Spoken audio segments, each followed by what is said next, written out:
আপনাদের এখানে অনেক ভুয়া মুক্তিযোদ্ধা আছে, অনেক ভুয়া মুক্তিযোদ্ধা আছে।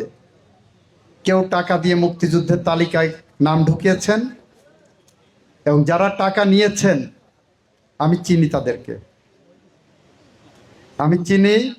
আমি আপনাদেরকে আশ্বস্ত করছি, যারা টাকা নিয়েছেন ওই টাকা তারা হজম করতে পারবেন না ইনশাল্লাহ।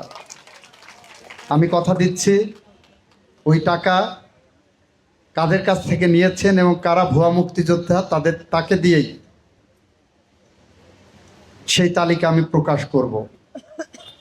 তাদের একজন আমার কাছে গিয়েছিলেন, আমি রুম থেকে বের করে দিয়েছিলাম। আমি যখন অ্যাটর্নি জেনারেল, যখন আমি বলেছি টাকা দিয়ে মুক্তিযোদ্ধার তালিকা বানিয়েছেন, এখন আমার কাছে আসছেন তদবির করতে, get out from my room, তাতে উনি একটু মনক্ষুণ্ণ হয়েছেন। তাতে আমার কিচ্ছু যায় আসে না। একজন দুর্নীতিবাজকে দুর্নীতিবাজ বলবো চোখে চোখ রেখে, সেখানে আমার বিন্দু মাত্র মুখ কাঁপবে না, বুক কাঁপবে না, ঠোঁট কাঁপবে না, গলা কাঁপবে না। এটা হলো আমার শিক্ষা। তারপর উনি বলছেন আমি তো নিইনি, যা টাকা নিয়েছি সব এমপি সাহেবকে দিয়ে দিয়েছি, সব দোষ এমপি সাহেবের। আমি দ্ব্যর্থহীনভাবে বলতে চাই, যে টাকা নিয়ে দুর্নীতি করে তালিকা করেছেন সেই টাকা আপনার পাই পয়সা হিসাবে ফেরত দিতে হবে।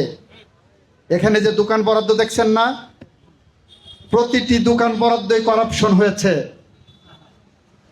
যারা দোকান বরাদ্দ এখানে করেছেন, আপনারা যারা প্রকৃত মুক্তিযোদ্ধা আছেন, আপনারা তালিকা করুন, আপনার উদ্যোগ নিন, আমি আপনাদের সাথে থাকব।